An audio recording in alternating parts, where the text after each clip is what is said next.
नमस्कार। मैं राकेश गुणवंत तामनकर आप सभी का मेरे इस वीडियो पॉडकास्ट में स्वागत करता हूं। मित्रों, आज हम प्रभु श्रीपाद श्री वल्लभ जी के जीवन चरित्र के बारे में विचार करेंगे। इसके पूर्व कि मैं श्रीपाद श्री वल्लभ जी का जीवन चरित्र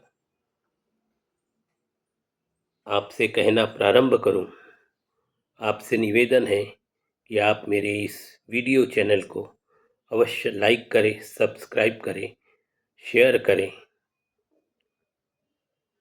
और आपको ये पॉडकास्ट कैसे लगा कमेंट बॉक्स में जाकर अवश्य कमेंट्स भी लिखिए। तो चलिए श्रीपाद श्री वल्लभ जी की जीवन चरित्र के बारे में हम देखते हैं। श्रीपाद श्री वल्लभ जी का कलयुग का दत्तात्रेय भगवान का पहला अवतार माना जाता है। उनका जन्म 1320 AD भाद्रपद शुक्ल चतुर्दशी गणेश चतुर्थी के दिन पीठापुरम में हुआ था। उनके पिता का नाम अप्पलराज शर्मा तथा माता का नाम सुमति था। उनके माता पिता दोनों ही दत्त भगवान के अनन्य भक्त थे। श्रीपाद श्री वल्लभ जी को दो भाई थे, बड़े भाई थे।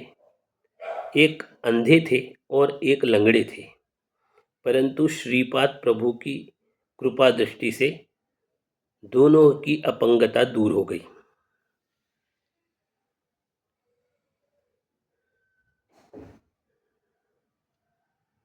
बाल्यकाल में ही श्रीपाद श्री वल्लभ जी ने संपूर्ण ज्ञान को प्राप्त कर लिया था।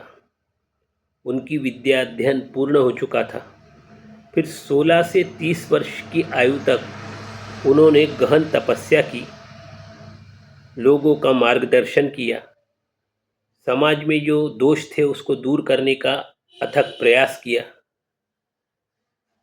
और फिर 30 वर्ष की आयु होने के बाद उन्होंने कृष्णा नदी में कुरवपुर स्थान पर जल समाधि ले ली। उनके भक्त आज भी उनको चिरंजीवी मानते हैं। उनका कहना है कि श्रीपाद वल्लभ तेजो रूप में, प्रेरणादायक स्वरूप में आज भी उपस्थित हैं। श्रीपाद श्री वल्लभ संबंधित विस्तृत जानकारी हमें श्रीपाद श्री वल्लभ चरित्रामृत से मिलती है। तो आइए उनके जन्म के प्रसंग को हम श्रीपाद श्री वल्लभ चरित्रामृत से देखते हैं। श्रीपाद श्री वल्लभ महाप्रभु का जीवन मुक्त है।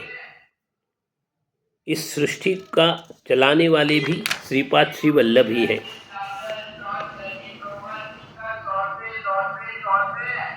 पळनी स्वामी ने कहा था कि मल्याद्रिपुरम में बापान्नाचार्य और श्रीधर नाम के दो महापंडित रहा करते थे।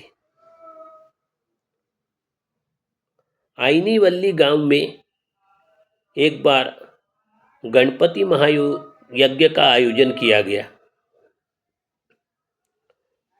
इन पंडितों ने लोगों को बताया कि महायज्ञ की समाप्ति की आखिरी आहुति भगवान गणेश अपने सूंड में ग्रहण करेंगे और फिर सुवर्ण रूप में हमें दर्शन भी देंगे। उसी प्रकार यज्ञ की जब आखिरी आहुति गणेश भगवान को अर्पित की जाने लगी तो गणेश भगवान ने अपनी सूंड में ही उस आखिरी आहुति को स्वीकार किया और सुवर्ण रूप में सभी भक्तों को दर्शन भी दिया। गणेश चतुर्थी के दिन श्रीपाद वल्लभ के रूप में मैं अवतार ग्रहण करूंगा, ऐसा वचन भी उन्होंने भक्तों को दिया।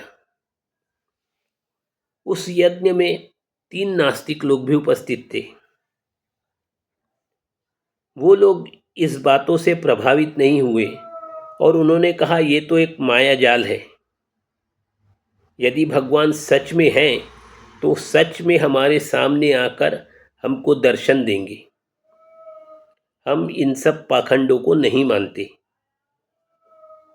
तभी होम कुंड की विभूति धीरे धीरे मानव आकार का रूप लेने लगी। फिर वो एक महागणपति के रूप में परिवर्तित हो गई। और जिस प्रकार हम मिट्टी के गणेश जी बनाते हैं, उस प्रकार उस विभूति से गणेश जी की मूर्ति का आकार साकार किया गया। धीरे धीरे वो मूर्ति लोगों से बात करने लगी। उस मूर्ति ने कहा, सारे शक्ति का भंडार मैं ही हूं। सभी विघ्नकर्ता मैं ही हूं। सभी विघ्नहर्ता भी मैं ही हूं। धर्मशास्त्रों के अनुसार गणपति षण्मुख रूप में विलीन होकर दत्तात्रेय रूप मैं ही हूं। श्रीपाद श्री वल्लभ रूप में मैं महागणपति होने के कारण गणेश चतुर्थी के दिन श्रीपाद श्री वल्लभ रूप में अवतार ग्रहण करूंगा। यह अवतार ज्योति स्वरूप मानवाकृति रूप में धारण होगा।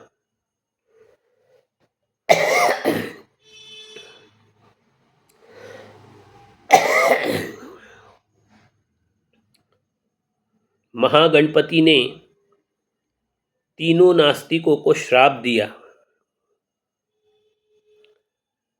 आप लोग अगले जन्म में अंधे, पंगु और बहरे के रूप में जन्म लोगे। महागणपति द्वारा दिए गए श्राप के अनुसार ही तीनों भाई, तीनों नास्तिक अगले जन्म में 3 भाइयों के रूप में इस धरती पर उपस्थित हुए। वे तीनों मिलकर 1 एकड़ के खेत में खेती का काम करने लगे। एक भाई अंधा था, एक लंगड़ा था और एक बहरा था। कुछ समय पश्चात गांव एक भयंकर सूखे की चपेट में आ गया। उन भाइयों के खेत में एक कुआं भी था, परंतु सूखे के समय वो कुआं भी सूख गया। तब तीनों भाइयों ने विचार किया कि हम उस कुएं को कुछ गहरा करेंगे तो उससे पानी मिलेगा और हमारी समस्या का समाधान हो सकेगा। इसलिए तीनों भाई मिलकर उस कुएं को गहरा करने का काम करने लगे। एक भाई कुदाली से कुएं को गहरा करने का काम करता, दूसरा फावड़े से कचरा इकट्ठा कर कचरा एक जगह एकत्रित करता और तीसरा उस कचरे को उठाकर बाहर फेंक देता। इस प्रकार उनका काम धीरे धीरे चल रहा था, कुएं को गहरा किया जा रहा था। ऐसे समय अचानक एक कुदाली एक पत्थर से टकराई और उसमें से जोर से रक्त का फवारा निकल पड़ा। जब अंधे भाई को वो रक्त का प्रवाह का स्पर्श हुआ तो उसको दृष्टि प्राप्त हो गई। लंगड़े को रक्त का प्रवाह छूने से वो उसके दोनों पैर ठीक हो गए। जो बहरा था उसको रक्त का प्रवाह स्पर्श करने से उसका बहरापन भी जाता रहा। इस प्रकार उस रक्त के प्रवाह के प्रभाव से वो तीनों भाई अपनी अपंगता से दूर हो गए, अपने दोषों से मुक्त हो गए। फिर उन तीनों भाइयों ने मिलकर उस सिद्धि विनायक गणेश जी की मूर्ति को जमीन से बाहर निकाला, उसको धोया, साफ किया और उस सिद्धि विनायक महागणपति की उन्होंने स्थापना की। बड़े भारी संख्या में गांव के लोग उनके दर्शन करने के लिए आने लगे, क्योंकि वो एक चमत्कारिक मूर्ति थी। उनके पास कोई भी अपना मनोरथ मांगने पर उनका मनोरथ पूर्ण हो सकता था।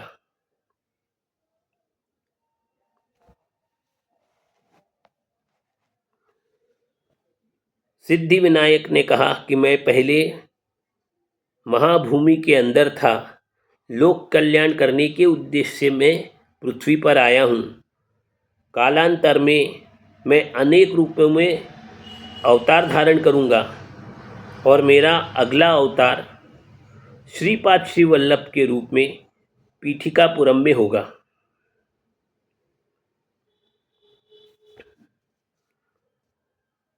पीठिकापुरम में बापन्नाचार्य जो थे वो शनि प्रदोष के समय शिव की आराधना किया करते थे, पूजन किया करते थे।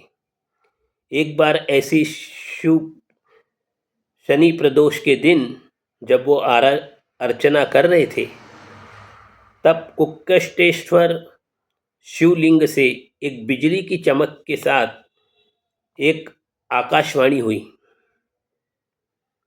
और उसने कहा, आकाशवाणी से कहा गया कि आप सुमति का विवाह अप्पल राज के साथ कीजिएगा, यह दत्त प्रभु की आज्ञा है।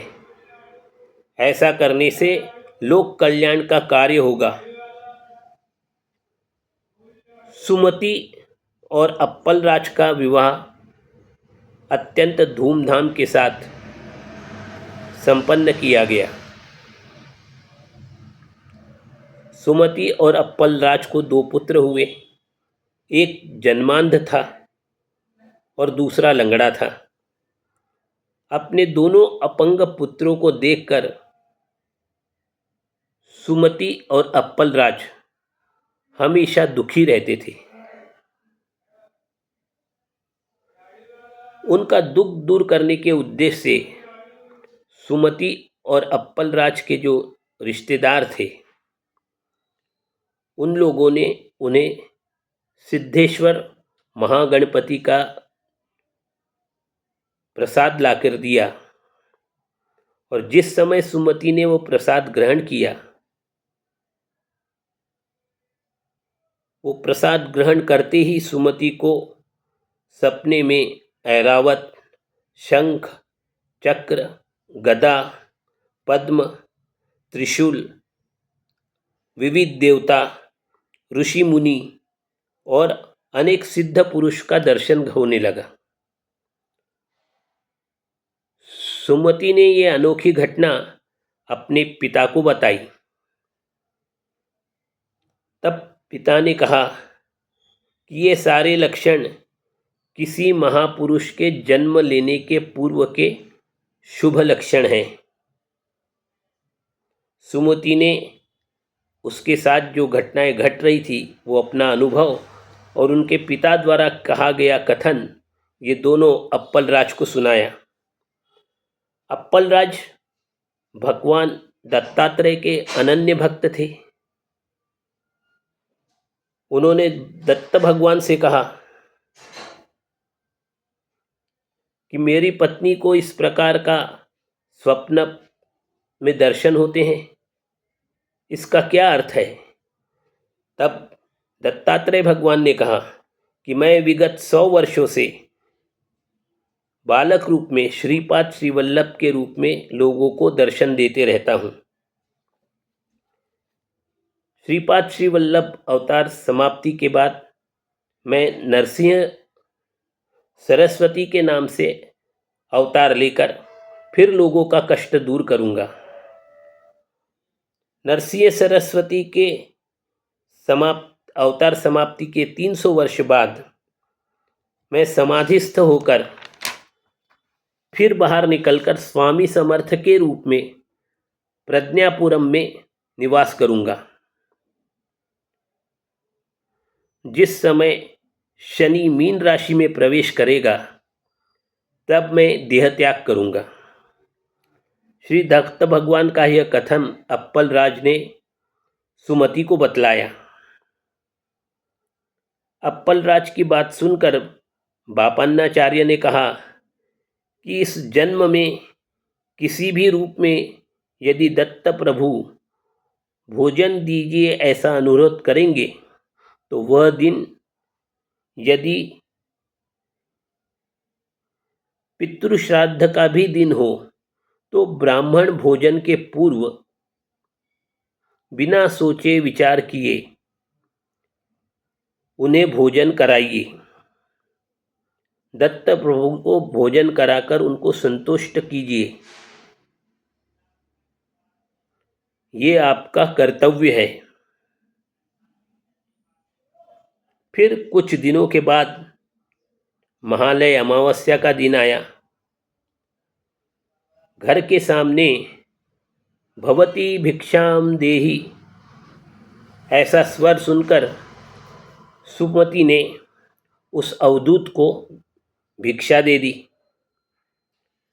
तब अवधूत सुमति के ऊपर अत्यंत प्रसन्न हुए और उन्होंने सुमति को वर मांगने के लिए कहा। सुमति ने कहा, महाराज, यदि आप मुझ पर संतुष्ट हैं तो कृपया मुझे श्रीपाद श्री वल्लभ जी का दर्शन कराइए। तत्काल सुमति के सामने एक 16 वर्ष का सन्यासी बालक प्रकट हुआ। उस बालक ने सुमति से कहा, मैं ही श्रीपाद श्री वल्लभ हूँ, मैं सन्यासी हूँ, मैं ही दत्त का अवतार पुरुष हूँ। आपने भोजन देकर मुझे संतुष्ट किया है, इसलिए मैं भी तुम्हें कोई वर देना चाहता हूँ। तुम्हारी जो भी इच्छा हो वो वर स्वरूप मुझसे मांग लो। सुमति ने श्रीपाद वल्लभ को नमस्कार किया। तब श्रीपाद प्रभु ने कहा, माता को पुत्र के पैर नहीं छूना चाहिए, इससे पुत्र की आयु क्षीण होती है। सुमति ने श्रीपाद वल्लभ से कहा, आपने मुझे मां कहकर पुकारा है तो अपना वचन सिद्ध करके दिखाइए। श्रीपाद श्री वल्लभ प्रभु ने ऐसा ही होगा ऐसा आशीर्वाद देकर वे अंतर्धान हो गए।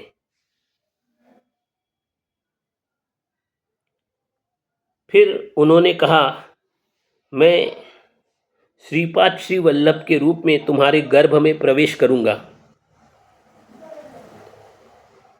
आप मुझे शादी करने के लिए दबाव न देना, क्योंकि जिस दिन आप मुझे शादी करने का प्रस्ताव रखोगी उसी दिन मैं घर छोड़कर तपस्या करने जंगल में चला जाऊंगा। यह सारा वृत्तांत सुमति ने अपने पति को बताया। अप्पल राज के घर में अवधूत आए थे। यह समाचार संपूर्ण गांव में बिजली की तरह फैल गया। महालय अमावस्या के दिन ब्राह्मण भोजन के पूर्व अवधूत को भोजन कराने के कारण अप्पल राज और सुमति के घर में श्रीपाद श्री वल्लभ जी का बालक रूप में जन्म होने वाला है, ये खबर संपूर्ण गांव भर में फैल चुकी थी। अवधूत को नमस्कार करके सुमति ने कोई दोष नहीं किया है, ऐसा सभी गांव वालों का मानना था। साष्टांग नमस्कार करने से पुत्र की आयु क्षीण होती है, ऐसा भी लोगों का मानना था। दत्त भगवान माता के गर्भ से सामान्य बालकों की तरह जन्म न लेकर एक ज्योति स्वरूप में प्रकट हुए। प्रसूति गृह से मंगल ध्वनि की ध्वनि सुनाई देने लगी।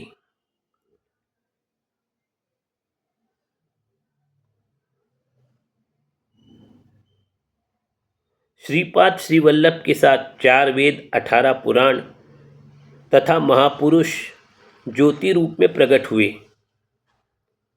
सभी लोगों को बाहर वेद मंत्रों का उच्चारण सुनाई देने लगा। इस प्रकार श्रीपाद श्री वल्लभ महापुरुष का अवतार कार्य प्रारंभ हुआ। दिगंबरा दिगंबरा श्रीपाद वल्लभ दिगंबरा, दिगंबरा दिगंबरा श्रीपाद वल्लभ दिगंबरा। आपको श्रीपाद वल्लभ के अवतार धारण करने की इस कथा का कैसा अनुभव आया, कृपया कमेंट बॉक्स में अपने कमेंट्स अवश्य लिखिए और ध्यान रखिए मेरे इस चैनल को अवश्य लाइक करें, सब्सक्राइब करें और शेयर भी करें। जिन लोगों ने मेरे इस शेयर को अब तक सब्सक्राइब किया है, मैं उन सभी का आभारी हूँ और आशा करता हूँ कि ऐसा ही आशीर्वाद आगे भी आप लोगों का मेरे साथ बना रहेगा। धन्यवाद। जय श्री राम।